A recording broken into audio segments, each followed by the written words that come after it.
फलानफ्रा फैनानै बेवहाय गावसिनि हाथियार आरो बायदिसिना मैनि गं मैदेरनि हाथाय बायदिसिना बेवहाय गथायफैदों आरो बिथांमोना इयुनाव सिखार खालामला होननानै बिथांमोना दिनै फैदों। गसाइगाव महकुमानि सिङाव थानाय रायमना नब्लांनि लांगोनायाव गल्डेन लांगुर इक' टुरिजम ससाइटिनि बानजायनायाव दिनै सा 57 सिखारिफ्रा सोरखारनियाव दिनै हाथियार गथायदों आरो मैदेर हाथाय, मै गं, मोसा बिगुर, गान्दा गं बायदि बायदि बेसेन गोसा जिब जुनारनि आइजें आइलाफोरखौ गथायदों। लोगोसे बिटिआर सोरखारा हाथियार गथायनाय साफ्रोमनोबो 50,000 रां महरै अनसुंथाइ होयो।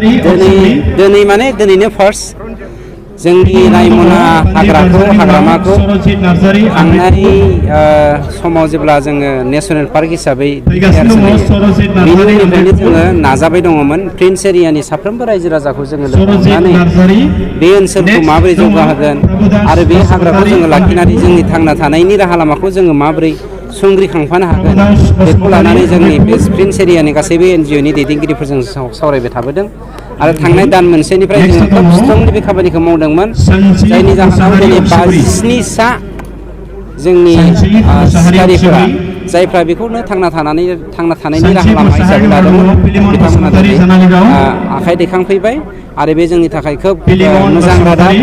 मोनसे समाव थांनाय 17 बोसोर बा बिनि सिगांनि बोसोरनिफ्रायनो हाग्राया बिफां-लाइफाङा बे हालामाव थानाय जिब जुनारा दुखुनि मोदैखौ बोखारदोंमोन।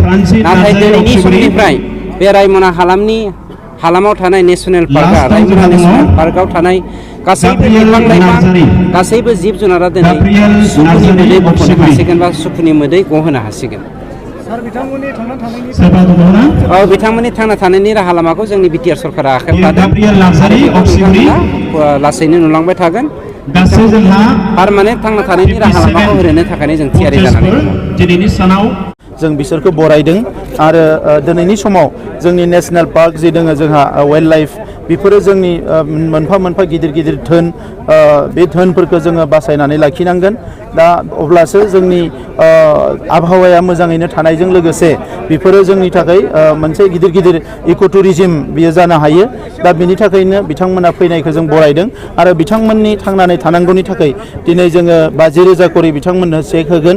बिनि उनाव 1,20,000 करि IBS स्किम होगोन आरो बिथांमोननि जि आइजोफोर दङ न'आव बिथांमोननि थाखाय मोननै जोङो हेन्डलुम क्लास्टार जोङो गायसननानै होनो सानदों आरो जायफोर दिनैसिमबो बेबायदि सिखार खालामनाय हाबाफारियाव दङ आं बिथांमोनखौ खावलायदो बिथांमोना थाबैनो फैनानै सारेन्डार खालामफैनांगौ एबा मेन स्ट्रिमाव फैनांगौ। जोङो बिथांमोननि जिउ खुंनायखौ दायथ' लागोन आरो बेजों लोगोसे मोनसे खावलायबानो सानदों जायफोर दिनै दंफां खावनाय एबा दंफां दाननाय बा खामानिफोरखौ मावबाय थादों बिथांमोनाबो बेखौ दोननांगौ आरो बिथांमोननि थाखायबो जोङो थांनानै थानायनि माखासे राहा लामाफोरखौ जोङो दिनै बानायगासिनो दङ।